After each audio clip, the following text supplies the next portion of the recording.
Assalamualaikum warahmatullahi wabarakatuh. Alhamdulillahirabbil alamin. Allahumma shalli ala sayyidina Muhammad wa ala ali sayyidina Muhammad. Perbedaan fungsi penyakit demam pada tiap-tiap makom atau kedudukan spiritual. Kita ketahui semua yang namanya manusia, semua yang namanya keturunan Nabi Adam pernah berbuat salah. Sebagaimana Nabi Muhammad SAW bersabda, setiap anak Adam pernah berbuat salah dan sebaik-baik yang berbuat salah adalah yang bertobat dari kesalahannya. Hadis riwayat At-Tirmizi. Kalau manusia itu berbuat salah dan kalau manusia itu dikehendaki kebaikannya oleh Allah Subhanahu wa taala, ketika dia berbuat salah di dunia, maka akan disegerakan hukumannya di dunia ini. Sebagaimana sabda Nabi Muhammad SAW dalam hadis riwayat At-Tirmizi, beliau bersabda, jika Allah menginginkan kebaikan pada hamba, dia akan segerakan hukumannya di dunia. Jika Allah menghendaki kejelekan padanya, dia akan mengakhirkan balasan atas dosa yang ia perbuat hingga akan ditunaikan pada hari kiamat kelak. Jadi kalau kita dikehendaki Allah mendapat kebaikan ketika berbuat dosa, maka Allah mensegerakan hukumannya di dunia. Tapi kalau Allah menghendaki keburukan pada kita ketika kita sering berbuat dosa, kita tidak mungkin diberi musibah-musibah buruk, tapi diistidraj, dibiarkan semuanya sehat, lancar, ya, seperti halnya Fir'aun, sehingga akhirnya menjadi merasa Tuhan. Nah, jadi kalau kita disayangi oleh Allah, kita pasti mendapati musibah buruk di dalam berkehidupan ini. Yang salah satunya, ya, hukuman dari Allah Subhanahu wa taala sebagai wujud kasih sayang Allah untuk membersihkan dosa-dosa kita adalah diberi suatu penyakit. Ya, seperti halnya contohnya penyakit demam yang disabdakan Nabi Muhammad SAW di dalam hadis riwayat Muslim. Beliau bersabda, janganlah engkau mencela demam, karena demam itu bisa menghilangkan kesalahan-kesalahan atau dosa manusia, sebagaimana kir atau alat yang dipakai pandai besi bisa menghilangkan karat besi. Oleh karena itu, saudara-saudariku, ketika kita sudah mengetahui ilmu syariat ini, ketika kita mengalami penyakit demam, jangan mencela, jangan mengeluhkan penyakit itu, tapi kita harus bersabar. Tertinggi lagi makomnya adalah bisa mencintai semua keputusan Allah. Nah, oleh karena itu, ketika kita mengalami suatu musibah buruk, kita harus meyakini bahwa itu kasih sayang Allah. Kenapa? Allah berfirman di dalam Al-Quran bahwa Allah itu tidak menzolimi hamba-hambanya. Tapi seringkali kita yang seringkali menzolimi diri kita sendiri tanpa disadari. Karena ketidaktahuan atau minimnya ilmu syariat, kita akhirnya melihat kesalahan-kesalahan diri kita itu tidak terlihat salah karena kebodohan kita. Maka kita harus mengingat, manusia itu ada tingkatan-tingkatannya. Ya. Di dalam Al-Quran, surat Al-An'am ayat 132, Allah Ta'ala berfirman bahwa manusia itu ada tingkatannya sesuai dengan apa yang mereka kerjakan. Oleh karena itu, Allah menganjurkan di dalam surat Al-An'am ayat 135, ya, di mana Allah berfirman kepada Nabi Muhammad SAW menganjurkan untuk kita semua umat beliau untuk berbuat dengan sesuai kedudukan kita, sesuai dengan kesanggupan kita. Nah, oleh karena itulah Sultanul Aulia Syekh Abdul Qadir Al-Jailani itu membagi-bagi fungsi musibah yang diberikan kepada orang-orang. Orang yang awam ketika diberi musibah buruk, ya, itu adalah azab, ya, dari Allah Subhanahu wa taala. Kenapa beliau mengatakan itu? Karena orang awam tidak mengetahui ilmu syariat, tidak memahami hukum-hukum Allah, sehingga mereka berbuat apapun seenaknya. Dan ketika mendapatkan musibah keburukan, dia mengeluhkan kejadian itu.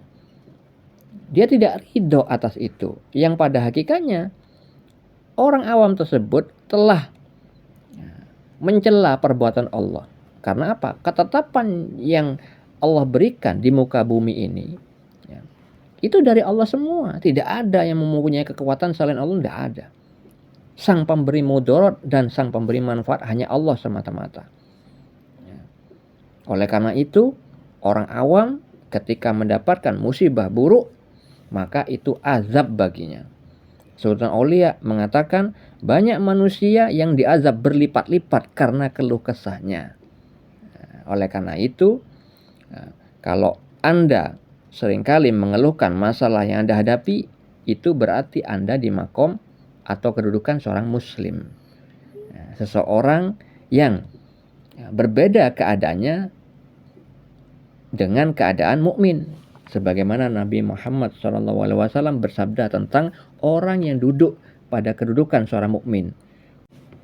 Dalam hadis riwayat Muslim, beliau bersabda, sungguh menakjubkan keadaan seorang mukmin. Seluruh urusannya itu baik. Ini tidaklah didapati kecuali pada seorang mukmin. Jika mendapatkan kesenangan, maka ia bersyukur, itu baik baginya. Jika mendapatkan kesusahan, maka ia bersabar, itu pun baik baginya. Maknanya, Nabi bersabda, seorang muslim tidak bisa memakai dua keadaan yang berbeda itu menjadi sarana ibadah. Seorang muslim rata-rata menyukai hal yang baik-baik aja. Ketika mendapatkan keburukan, selalu mengeluhkan. Makanya beliau mengatakan, tidaklah didapati kecuali pada seorang mukmin. Artinya seorang muslim tidak bisa bersabar atas kesulitan. Berbeda dengan seorang mukmin. Ketika diberi kebaikan, bersyukur. Ketika diberi kesulitan, kesusahan, maka ia bersabar. Maka kenapa seorang mukmin itu bisa bersabar? Karena itu tadi, salah satunya adalah mengetahui ilmu syariat, yang mana Allah tidak pernah menzalimi hamba-hambanya, sebagaimana ayatnya di dalam surah An-Nisa ayat 79, semua kebajikan yang kita peroleh itu adalah dari Allah Subhanahu wa taala, sedangkan musibah buruk yang kita dapatkan itu adalah semua dari kesalahan diri kita sendiri. Sedangkan orang yang makomnya mukmin itu bisa bersabar atas kesulitan dan bisa mendapatkan hikmah dari kejadian-kejadian yang menimpanya. Sehingga ketika seorang mukmin itu mengetahui hikmah atau ilmu pengetahuan dari suatu kejadian, itulah tanda atau ukuran bahwa Allah tuh telah mengampuninya. Karena apa? Allah Ta'ala berkatakan di dalam kitab Al-Mawaqif wal Mukhatabat, Allah menyerukan, tanda ampunanku di dalam suatu ujian ialah bahwa ujian itu menjadi suatu ilmu pengetahuan bagimu. Maksudnya, ketika seorang hamba yang sudah mengetahui ilmu syariat, hukum-hukum Allah, mendapatkan ujian di dalam kehidupannya, dan dia mengambil hikmah dari ujian itu, yang mana hikmah itu akhirnya berujung kepada memuji Allah Subhanahu wa taala dan mengakui kesalahan adalah dari dirinya. Nah, disitulah musibah itu berujung kepada amal soleh, yang mana amal soleh itu yang bisa menghapus-hapus dosa-dosanya. Nah, itulah maksud dari tanda ampunanku dari Allah Subhanahu wa taala. Nah, sedangkan musibah atau misalkan penyakit demam yang ditimpakan kepada makom khawasul khawas, khusus di atas yang khusus, itu fungsinya meninggikan derajat. Contoh sepertinya Rasulullah SAW punya pernah merasakan penyakit demam.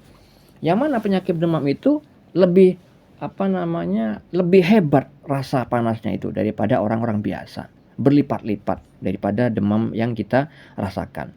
Itu bukan karena beliau itu berdosa, seperti hanya orang-orang mukmin yang makom pertengahan, tapi karena untuk meninggikan derajat beliau.